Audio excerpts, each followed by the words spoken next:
Tudo bem? Bom dia. Vamos começar mais uma aula hoje, né?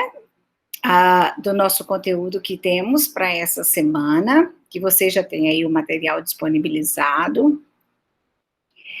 E então eu vou compartilhar a tela aqui para a gente não perder tempo, tá?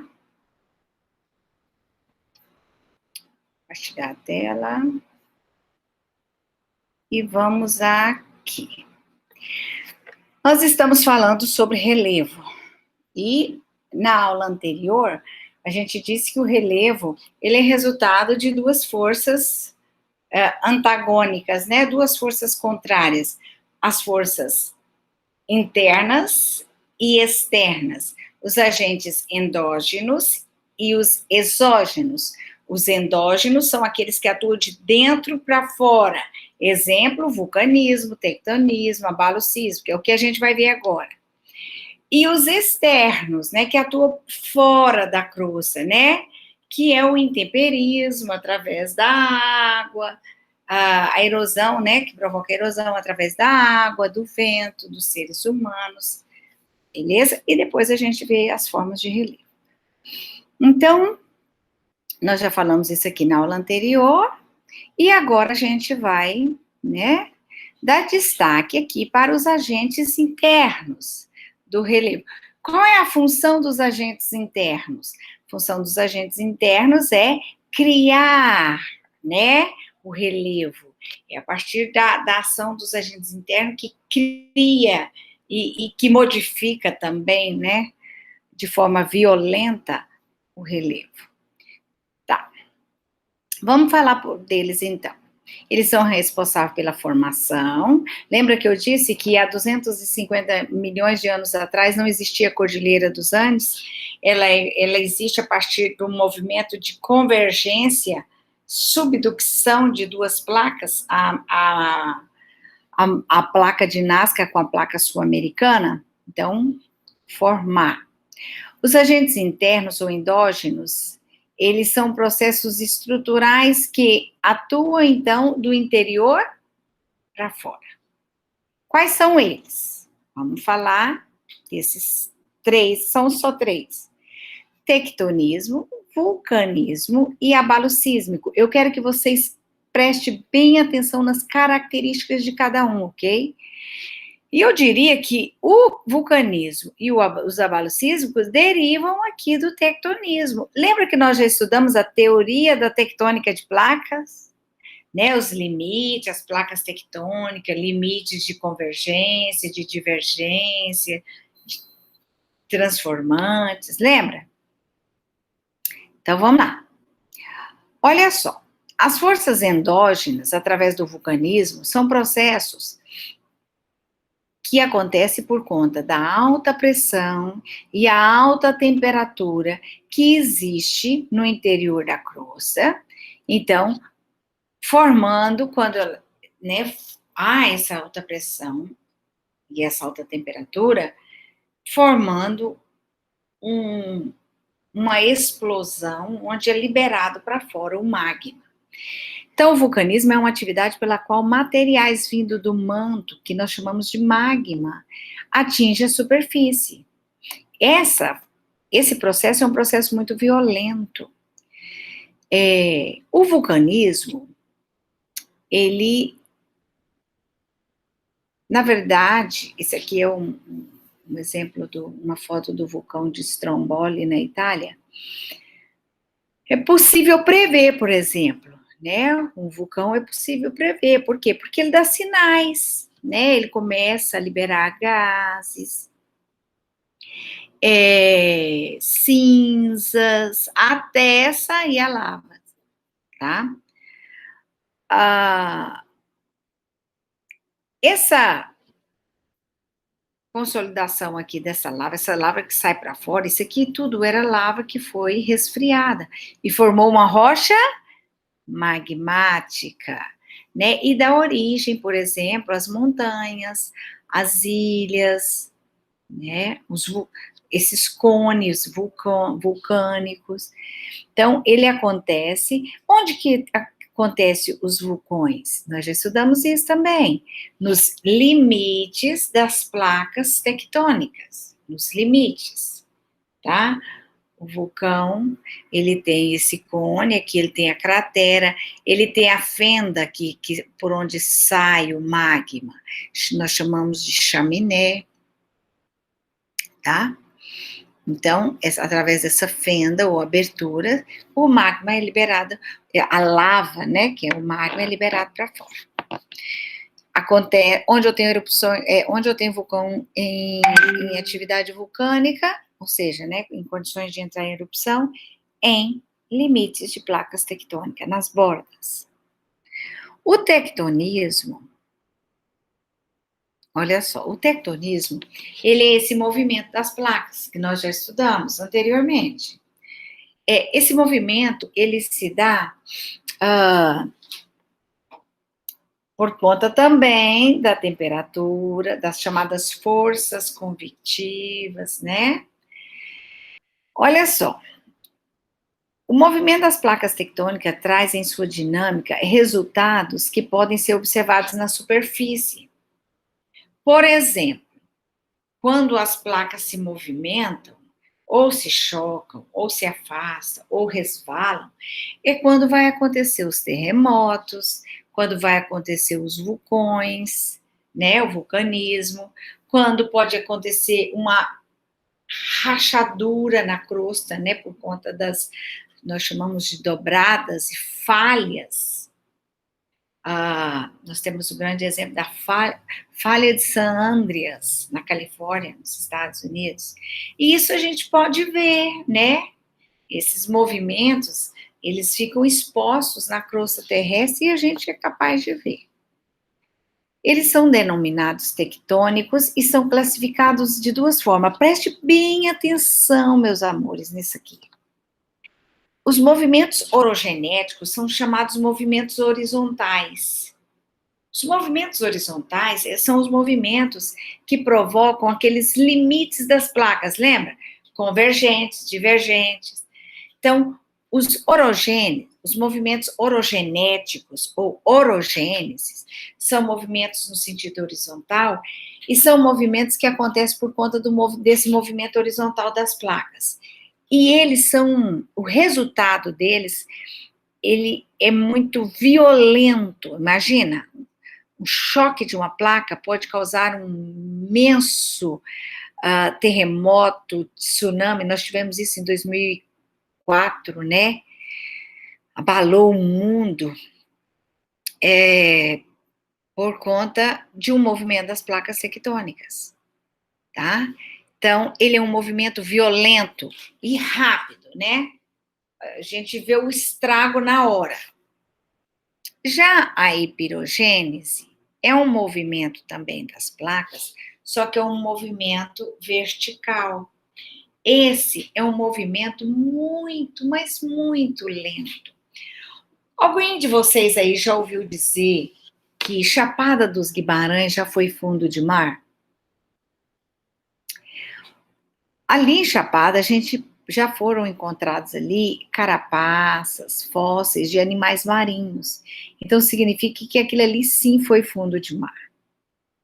As provas estão aí por conta desses fósseis, né? Professora, mas o que justifica um fundo do mar hoje ser Chapada? A epirogênese. A epirogênese nós não estamos boiando em cima do magma, não temos uma fina camada chamada crosta terrestre boiando sobre o magma?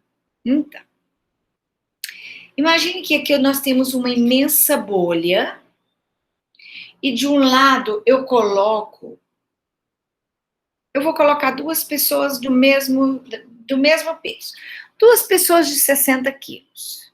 Então eu boto uma bolha, né, uma bolha de um colchãozão de ar enorme, eu coloco. E aí eu coloco, sentado em cada ponta dele, duas pessoas com 60 quilos. Vai estar equilibrado, né? Eu tiro uma de 60 e coloco uma de 120. Aí eu vou ter uma de 120 e uma de 60. Como é que vai ficar agora? A de 120, ela não vai pesar mais? Se ela pesa aqui, ela não pressiona a de 60 a subir? Então, é exatamente isso que acontece com a crosta, até com esse movimento de epirogênio. A gente vê ele acontecer? Nunca. Nunca. Por quê? Porque é um movimento que ele vai ser ali, ó, um acúmulo, vai acumulando. Vai acumulando, vai acumulando, vai pesando, pesando, pesando, pesando de um lado, subindo de outro. Entendeu? Então é um movimento muito lento, ele não se vê a olhos nus, tá? Então, movimentos orogenéticos ou orogênese, horizontal, brusco, violento. Epirogênese, movimento vertical.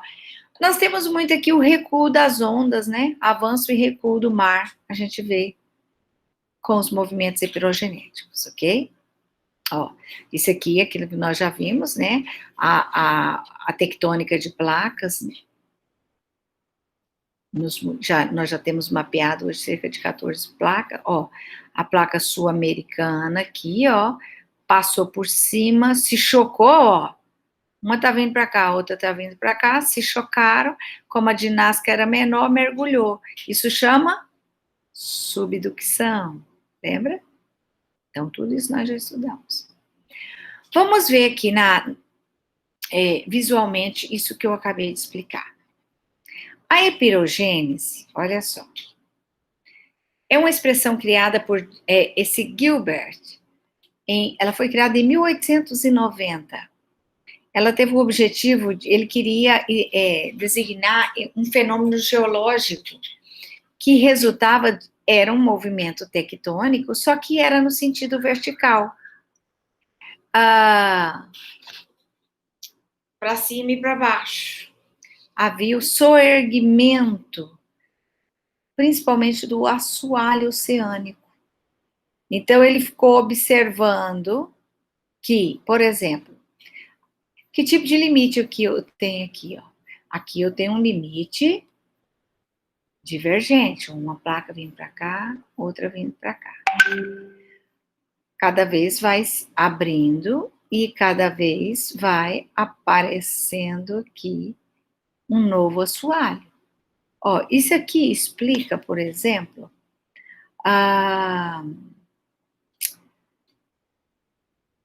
o avanço, o Oceano Atlântico, ele está crescendo. Lembra que eu já falei isso para vocês? Enquanto o Atlântico está crescendo, o Pacífico está estreitando. Então, vai surgindo aqui, ó. Vai surgindo um novo magma, novo magma. Lembra que eu falei que a maior cordilheira do mundo está debaixo do Atlântico, chamada dorsal mesoatlântica? Pode ser, e está lá no fundo do mar. Está lá no fundo do mar. Pode ser que uma hora ela vai. Lá na Islândia ela já brotou, ela já aflorou, né? Já formou um país lá. Pode ser que ela vai aflorar em outros lugares. Tá. Mas aqui ainda não mostra, por exemplo, o desgaste dessa pressão, né? Aqui ele ainda está mostrando só essa expansão. Isso aqui ainda é um movimento horizontal, não é hiperogênese. Ela vai ser o que vai explicar o ser fundo de mar, quando esse fundo de mar aqui sair para fora e formar uma ilha ou um novo continente. A orogênese, ela é um movimento horizontal, quando há o choque, lembra? Choque das placas. Ou elas podem dobrar, ou elas podem simplesmente mergulhar, né, formando erupções vulcânicas. E dessas erupções vulcânicas vai se formando cordilheiras, ok? Então é assim que acontece. Lembre-se, então, de vulcanismo eu preciso entender que acontece nos limites das placas, por conta da pressão e da temperatura. Eu vou ter vulcanismo. o vulcanismo, quer dizer, o tectonismo, ele acontece por conta do movimento das placas, que pode ser vertical, epirogênese, ou horizontal, orogênese, tá? Gravando isso. A epirogênese é um movimento lento, não é perceptível, a gente não vê acontecer. A orogênese já é um movimento brusco, né? Violento. E por último, desses três, dos chamados agentes internos ou endógenos, eu tenho os chamados abalos sísmicos, que são nada mais do que o que nós chamamos de terremoto, maremoto.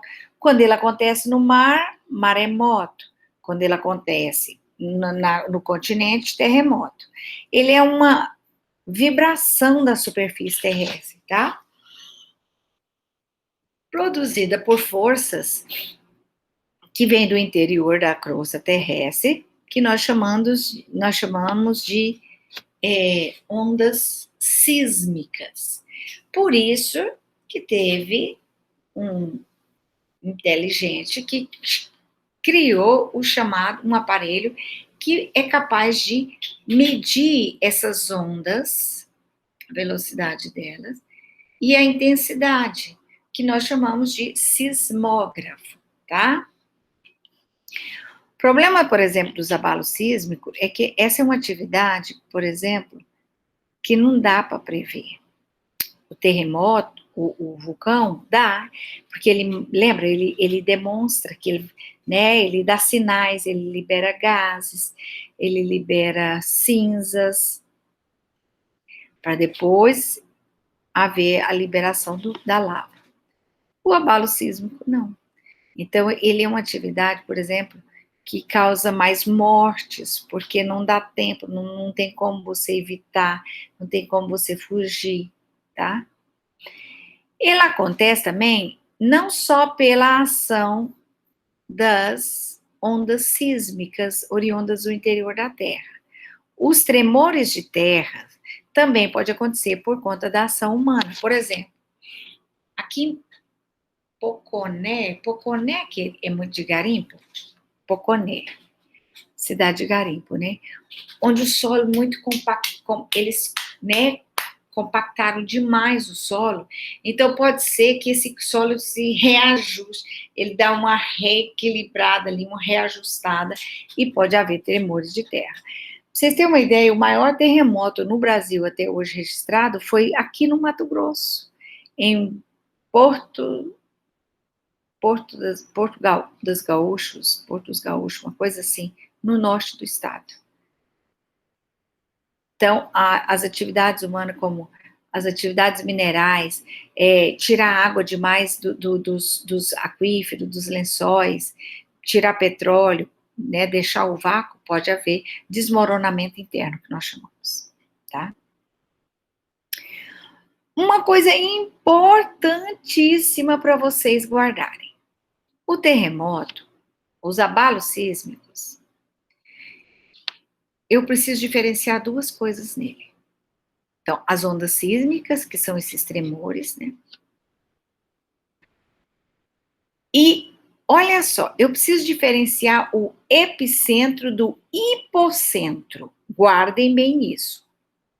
Hipocentro é quando é o foco, lá no subsolo, lá no interior da crosta, onde ou se chocou, ou afastou, ou relou uma na outra, ou houve um desmoronamento interno.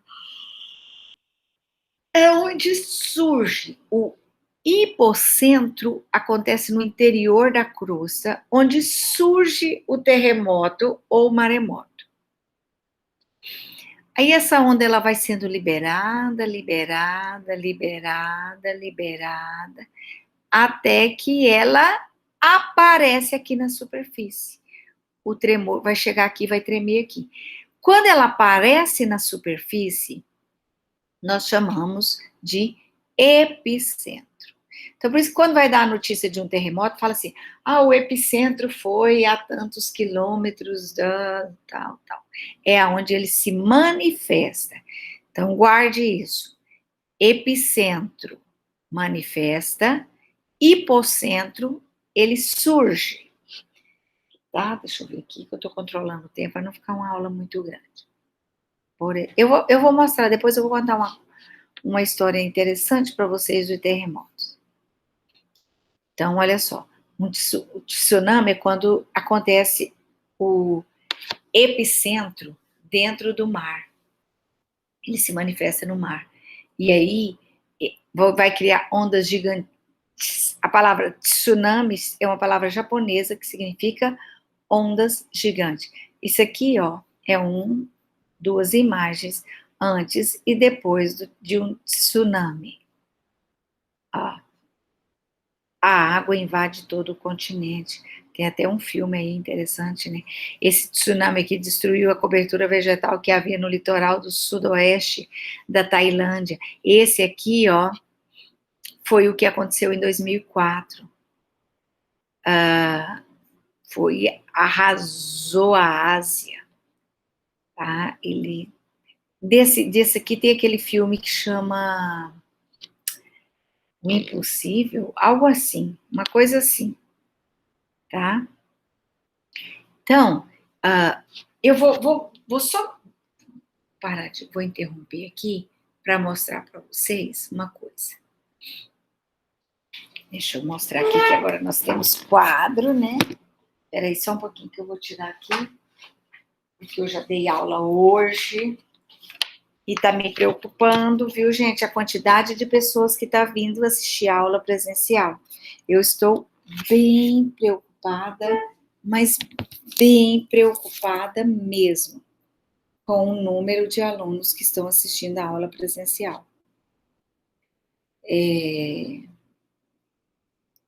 É essencial que vocês participem, que vocês perguntem. Hoje eu fiz para a turma.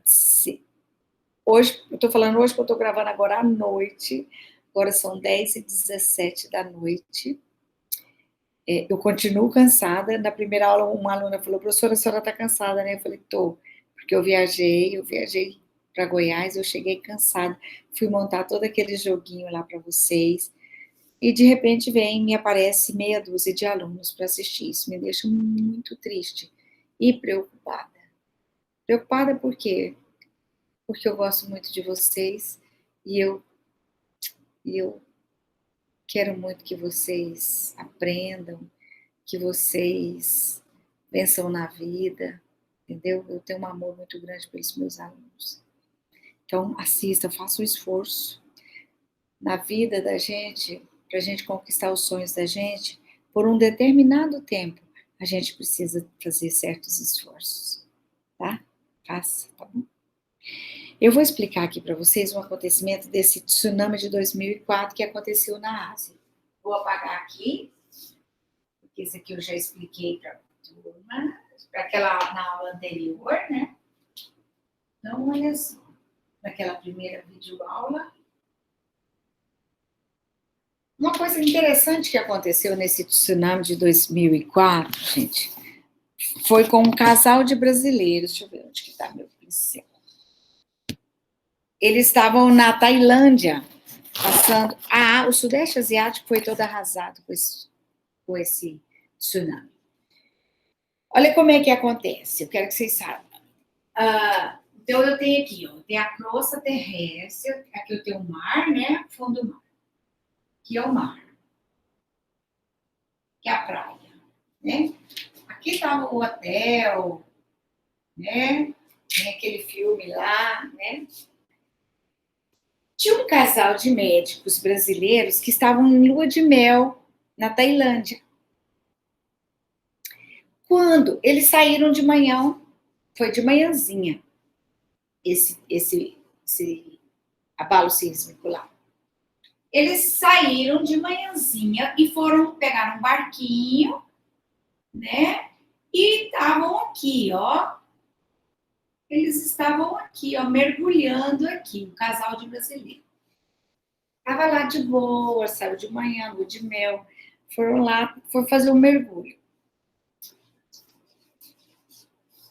O choque das placas, na verdade, ele foi um tangencial consecutivo, foi aqui, ó, no fundo do mar.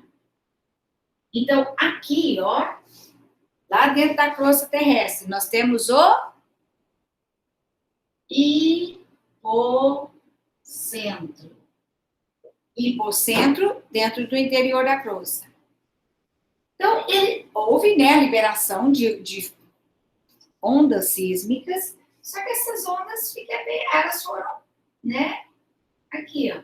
Imagina que eu tinha um barquinho aqui, ó. Tinha um barquinho aqui. Aqui veio. E elas vão seguindo, contínuo, um fluxo contínuo, tá? Chegou aqui, o que vocês acham? Destruiu o barquinho? Não, deu só uma balançada no barquinho, porque ela não tinha impulso. E aí ela continuou aqui, ó. Na mesma contínuo, ó. Sempre contínuo. Sempre contínuo. Sempre contínuo. Ó, passou pertinho dos brasileiros, do casal. Eles acharam, eles depois fizeram uma pergunta, uma entrevista com eles, vocês não perceberam a onda? Eles falaram, olha, a gente até sentiu uma força da água, assim, mas a gente pensou que era uma corrente marítima. A gente não imaginou que era.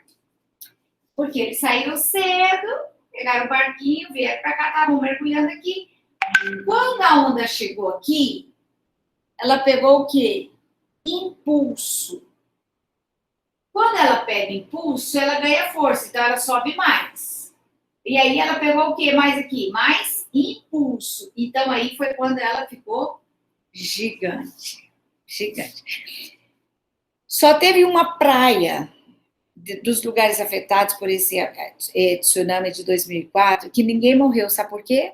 Por causa de uma menina de 11 anos que tinha acabado de sair de férias e uma semana antes dela sair de férias, a professora de geografia explicou como é que acontecia isso. E ela explicou que quando vai acontecer o tsunami, para a onda crescer, ela faz o quê? A praia era daqui. Ela chupa. O mar chupa a água para ela subir. Ela pega impulso. Então, quando a menininha viu que a água, o mar estava recuando, ela gritou, né? Vai ter tsunami, vai ter tsunami. Eles ligaram os alarmes e todo mundo correu. Ninguém morreu nessa praia. Foi a única que ninguém morreu. Entendeu? Então, olha, depois quando eles destruiu tudo ali, né? Destruiu tudo. Quando eles levantam, que eles voltam à superfície, cadê o hotel? Cadê a praia? Cadê tudo, né? Imagina o susto. Mas, enfim, sobreviveram. Então, é isso aí, pessoal. Já deu o nosso tempo, que eu não gosto de... Não, 28 minutos ainda dá tempo, dá um tempinho. São esses os agentes internos. Internos, então, são 3. Tectonismo. O tectonismo é por conta do movimento das placas, que pode ser vertical, epirogênese, lento, nunca vê, ou horizontal, orogênese, brusco, provoca vulcanismo, provoca a orogênese é que provoca vulcanismo e os abalos sísmicos, tá? Pode ver que tá um ligado com o outro, por isso são forças endógenas. E os abalos sísmicos, que são tremores de terra, oriundo de forças, né, sísmicas que vêm do interior da Terra, onde eu tenho o hipocentro, onde ele surge no interior da crosta, e o epicentro, onde ele se manifesta. Se fosse aqui, ó, o hipocentro aqui, ó, hipocentro, chega aqui, balança tudo, aqui seria o epicentro. Onde foi o epicentro aqui? Aqui. O epicentro foi lá no mar. tá? O epicentro foi lá no mar. Ok? Lembre-se disso. Epicentro, onde se manifesta. Hipocentro, onde ele surge. Ok, pessoal? Tá aí mais uma videoaula. Eu vou fazer uma videoaula só com o conteúdo do primeiro bimestre, só revisando, tá? Eu fiquei preocupada hoje, depois que eu dei aula, e eu pensei que eu vou tirar um tempo, eu tô muito cansada, eu tô exausta, mas eu vou tirar um tempo, mesmo assim, para fazer uma videoaula explicando, fazendo resumo para vocês sobre aquele primeiro conteúdo para vocês fazerem a prova e irem muito bem, porque eu quero que vocês tenham êxitos, tá? Tenham êxitos. Agradeço a todos que têm participado da minha aula presencial. Digo que para mim é uma honra ter vocês comigo na minha aula presencial. Aqueles que não podem, eu entendo, mas aqueles que podem e não participam, me preocupa, tá? Me preocupa bastante e me entristece. Ok, pessoal? Então, até a próxima videoaula. Um grande abraço dessa professora Goiana, que tá morrendo de saudade de vocês, tá bom? Beijo e deixa eu desgravar aqui. E até a nossa próxima videoaula. Bye, bye!